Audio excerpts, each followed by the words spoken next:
This is the Work Smart Hypnosis podcast session number 52, Laughing with Dave Berman. Welcome to the Work Smart Hypnosis podcast with Jason Linett, your professional resource for hypnosis training and outstanding business success. Here's your host, Jason Linett. Hey there and welcome back. We are here today with a content-filled session here with Dave Berman. First met Dave about a year or two ago at HypnoThoughts Live, and then got to know him through various projects, and then more specifically, the recent release of an awesome book with previous Work Smart Hypnosis podcast guest, Kelly T. Woods, a little book called Laughter for the Health of It, which you can check out over at laughterforthehealthofit.com, which will also shorten that to be worksmarthypnosis.com/laugh. And that will bring you right there. What's really cool about this session is that laughter and humor have been a theme throughout so many of the conversations that we've captured here inside of this program, of bringing humor, bringing insight, bringing that release of energy in a positive way into the actual hypnotic process. And what Dave and what Kelly have put together inside of this book, Laughter for the Health of It, is actually capturing some of the science and then specific strategies that the hypnosis or NLP practitioner or coach or whatever could begin to fold in or even just simply use for yourself to begin to get that neurology, get the nervous system working in a much more positive, more beneficial way. So let's jump right in. This is session number 52, Laughing with Dave Berman. So I got into hypnosis through NLP.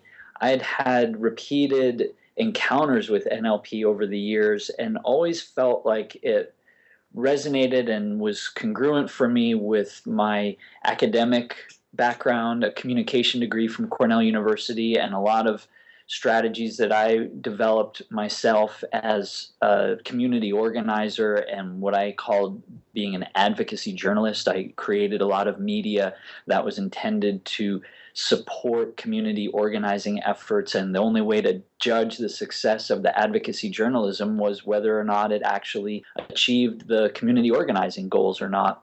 And that was after having spent 10 years as a radio DJ. So I had a lot of media experience. It was all communication on the basis of one to many.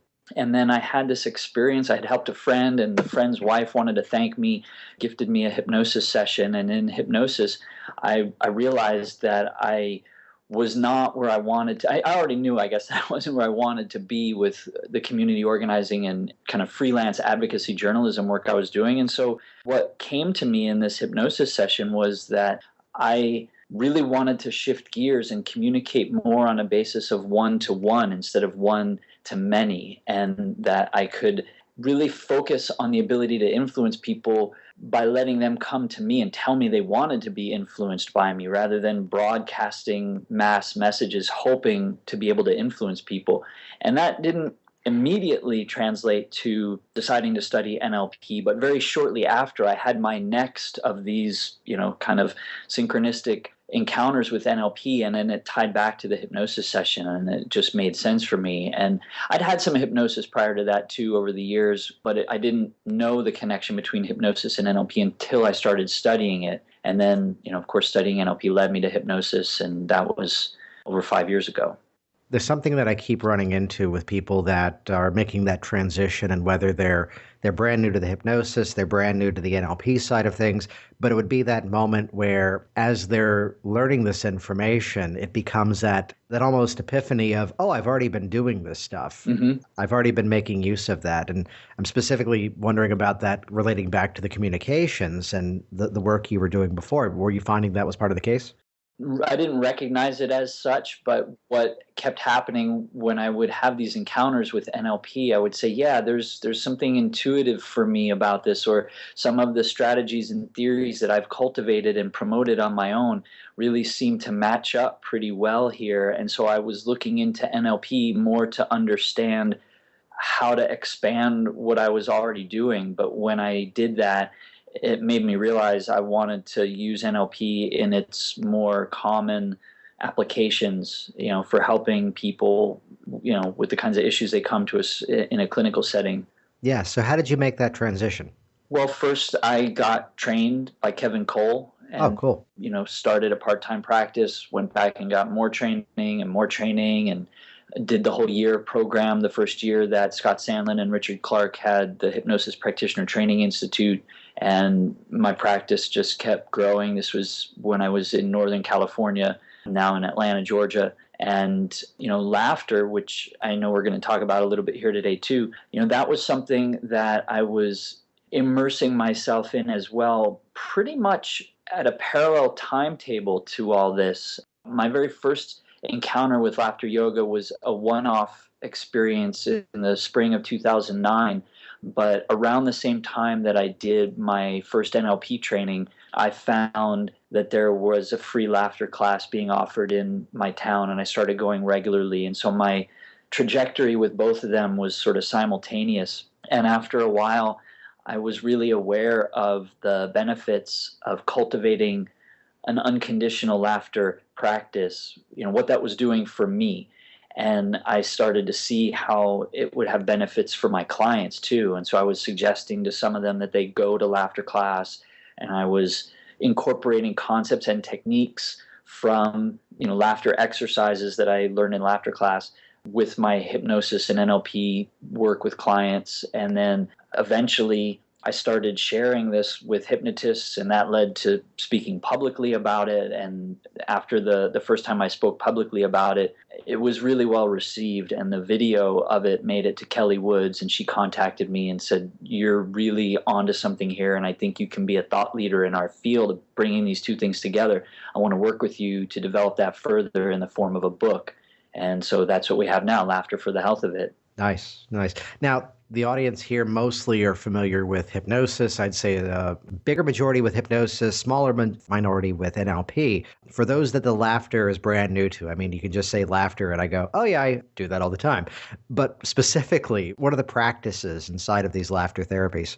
Well, let's be clear that we're distinguishing unconditional laughter, which is laughter on purpose, Yeah. from conditional laughter, which is what we're all used to, laughing at jokes and humor, see somebody slip on a banana peel, whatever, We have a natural laughter reflex from birth, really, and that is typically conditional laughter. But with laughter yoga, which is what I call a health craze that's kind of swept the entire globe in the last 20 years, we're teaching people to laugh intentionally, on purpose, without jokes or humor, because there are many health benefits to it. And the reason that I've kind of melded this with hypnosis, and the reason why I've managed to get invited to speak at hypnosis conferences, and Kelly said we really got to put this in a book form, is because the health benefits of laughter, which I'm sure we'll explore in a moment, they derive from the same mind-body principles as hypnosis. So in hypnosis, we're all familiar with the saying, your body can't tell the difference between what's real and what's vividly imagined. With laughter, we say the body can't tell the difference between laughing at something funny and laughing on purpose. That's because your brain is going to do the same things. It's going to reduce your cortisol. It's going to, stimulate production of dopamine, oxytocin, serotonin, endorphins. It's going to oxygenate your blood, so your circulation is improving, your immune system is strengthened, your tolerance for pain increases. There's other benefits that might not necessarily constitute health benefits, but are relevant to us as hypnotists as well. The dopamine production makes us more receptive to learning. The oxytocin production facilitates bonding. I mean, they call oxytocin the bonding hormone. We know that it's stimulated when women are breastfeeding, when all people hug or do some other kind of intimate activity with another person. So the idea of bonding with your clients, Cialdini's principles of influence talk about liking, people who laugh together and have that sense of affinity for each other. They like each other more. So you are increasing your ability to influence your clients when you teach them to laugh with you. So there's a lot of reasons why this is a good complementary fit with hypnosis, and it starts from that same mind-body premise. Well, I mean, there's something to be said. There's a bit of language that I've sometimes used with clients where it's that moment where they're perhaps in a negative twist of fake it till you make it. which there may be some truth to that. I tend to want to redub that as fooling the neurology, that by getting the action in place first. So let's think of it if it's in terms of motivating a client, the one here this morning who wanted to get out and exercise more, the one later today that wants to be a little bit more focused with his study time, of getting that action in place first. And the simple action of doing it is going to begin to create some of these triggered responses onto its own. So similar to that, getting the body laughing, and I love that concept of the unconditional laughing, that the laughter itself, whether we have a reason to laugh or not, which it is a reason enough to begin to produce these benefits, right? Exactly, right. Yeah, got it. So you were going to share something, and tell me if this is a good time to do it. The morning ritual that you've got? Oh, yeah. When I wake up, the first thing I do each morning is stand in front of the mirror and I tap all over my body and I hop around and I laugh. And I just do it for about 2 or 3 minutes, and I find that it energizes me and invigorates me. And even if I've only slept for a couple of hours, an inadequate night of sleep, when I do this, I don't feel like I'm not rested enough. I feel like I'm totally ready to go. Mm-hmm. So getting that neurology moving, getting the mind moving, and the body moving too. Yeah, absolutely. And it doesn't take very long. I mean, maybe that's just because I've been doing this a while and, my body's accustomed to it. It might take somebody newer a little bit longer to get the same, morning wake up benefits that I'm getting. But yeah, I got to say, I swear by that, it really helps me. So the dangerous question here, which I'm sure you address, which is that person who says, well, there's nothing to laugh at right now. There's nothing funny right now. Let's start with that one first. How do you respond to that? There's often nothing funny, but that doesn't have to stop us. If you just make laughter sounds like, you're starting to stimulate your vagus nerve and your diaphragm is going up and down. I mean, doing a laughter yoga class is like a gentle cardio workout. And of course, stimulating the vagus nerve is activating the parasympathetic nervous system, which is the offset to the sympathetic nervous system, fight or flight. So this is partly where the benefit of laughing on purpose as a way to reduce stress comes in. I mean, there's a lot of other benefits as well. It may seem self-evident, but let me just kind of give this explanation in case. When you start choosing to laugh in this way, it may be challenging at first, just in a social convention kind of way. You may feel a little inhibited, but if you choose to do it anyway, because you understand the mind-body principles at work are, always on. You can't turn them off. You can't opt out of it. They work the same for everybody all the time, everywhere. If you do this, your body will have this response. And once you start doing it, it becomes a new pattern. So doing intentional laughter, unconditional laughter, becomes a great pattern interrupt. You can use that with your clients if you're a hypnotist, as a way to help interrupt their patterns, instead of saying, oh, look, a pink squirrel. You can just laugh or invite them to laugh. But also the development of this as a habit can lead to the short-circuiting of unuseful, unresourceful patterns. So for me, for example, I find that rather than, swearing in frustration or slamming something down because I'm irritated, instead now I laugh. Mm-hmm. That's become my new conditioned response. Nice. It's almost another alternative for self-hypnosis. Well, sure. It could be looked at in that way. James Hazelrig has framed it as this is another way to do a kinesthetic swish. Yeah, I love that. Let me ask you this then, as we're putting that together, how would you recommend hypnotists introduce this style of work into what they're already doing? Well, first, I would say learn a bit more about it than just listening to this podcast. This hopefully is going to pique your interest in, what do you mean, mind-body principles behind the benefits of laughter. It's exactly what I'm saying it is, and we explain in detail with research citations in the book, Laughter for the Health of It, how you can predictably count on these changes occurring in your body. So first of all, like you would with any new sort of subtopic or niche within hypnosis, educate yourself before you bring this into your clinical setting. But then you can talk about it with your clients in the same way that you would introduce mindfulness or EFT or any other related component that you incorporate into your work. I tell people this is something that has personally benefited me greatly. I tell people that I use this with a lot of other clients who benefit greatly. I mean, all your tools of influence that you know how to use, from social proof to liking to contrast, everything else that you already know how to use can be a means of facilitating the introduction of this topic. But you want to know more about it than what I can give you in this brief podcast.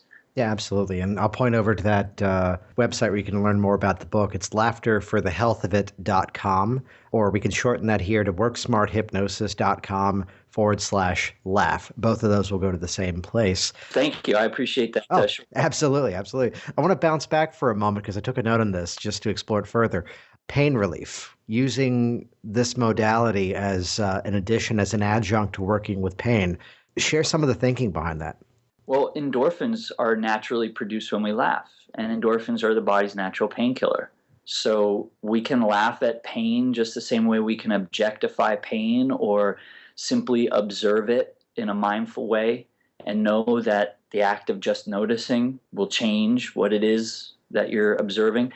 All of these, to me, seem pretty related, but there's also research that shows that laughter can increase the tolerance for pain, not necessarily make it go away, but make a person better able to withstand their experience. So it's, in that sense, it's related, I would say, structurally and conceptually to hypnosis, but it's not exactly the same as. So it's another tool for your toolbox. So adding in that element of not only the pain relief, but also the pain prevention.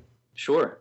So when you're making use of this with your client, is it something that's more so inside of the actual process, or is it something that you're also training them how to do on their own? Both.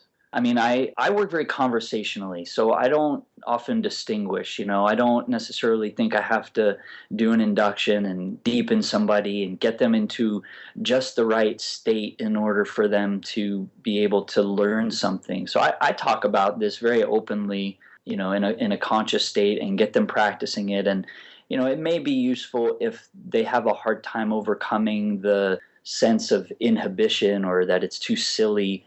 It may be helpful to come back to it once they're in hypnosis, but I don't know. I don't put a whole lot of stock in that. I think, from an Ericksonian perspective, all hypnotic phenomena are things that we experience in ordinary life, in conscious waking states all the time. So, I don't necessarily think I have to do hypnosis with people to get them to experience change or produce phenomena even. Yeah, I like the phrase that we can be hypnotic just as much as we can do hypnosis in our process. Yeah, exactly. That was something that I learned from Scott Sandlin on day one at HPTI that has become so integrated into my mindset and philosophy of change work.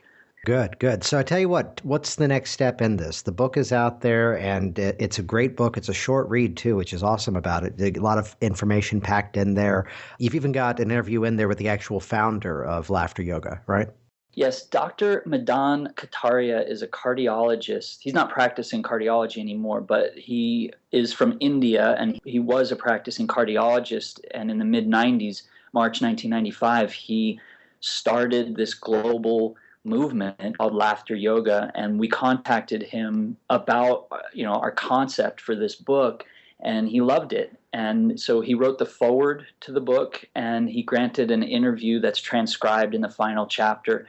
And he says some amazing things. I really think we should probably excerpt at least part of that transcript and add it to our website, because I think it's so inspirational. He's a real humanitarian. I have so much admiration and love for that man, and I really only ever talked to him directly the one time that we did the interview, but he's had such a profound influence on my life, I would say, by creating this global health craze that I've been a part of now for over 6 years.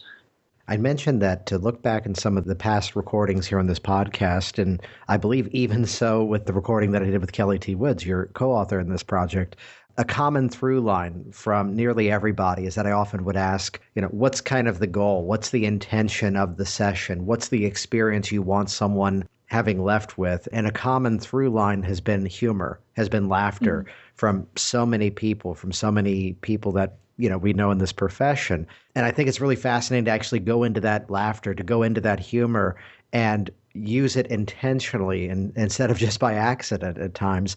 What do you see as the next phase of this in terms of widening that knowledge of the benefits of this and then putting it into the actual hypnotic process too?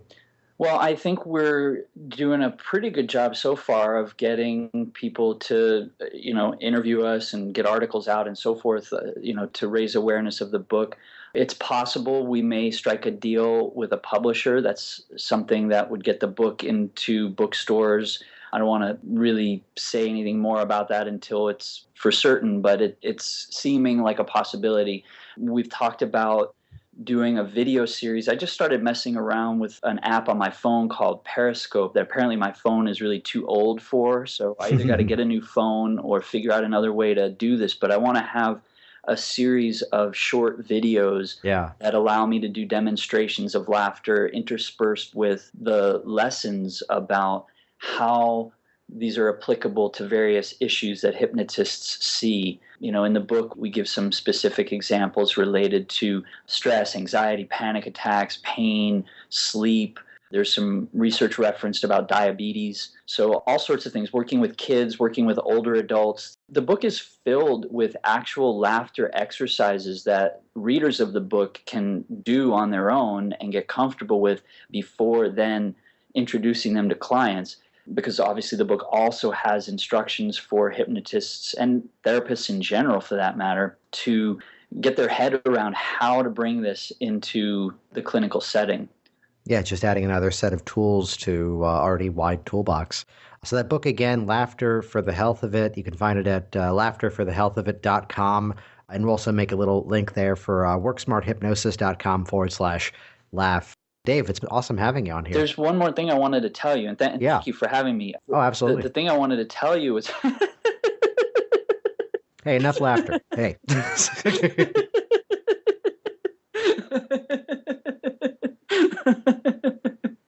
Was I repeating myself? I'm sorry. I lost track. I see what you did there.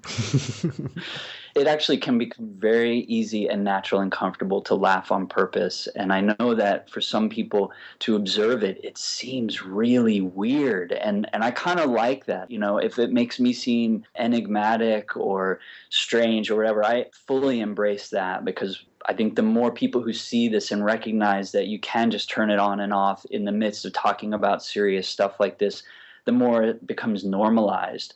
And the reality is that it's already all around the world. This practice called laughter yoga that originated in India is now in over 100 countries, and there's more than 10,000 free laughter clubs all over the world. If you go to laughteryoga.org, there's a directory where you can find the class nearest to you. And if there's not one really close to you, this is also practiced daily on the phone and on Skype. So people all over the world are calling in to this conference call line by phone or on Skype and just laughing together. So it's accessible to everybody, everywhere, all ages, all levels of fitness. And I can't recommend it highly enough, even outside the context of hypnosis. Thanks for listening to the Work Smart Hypnosis podcast at worksmarthypnosis.com.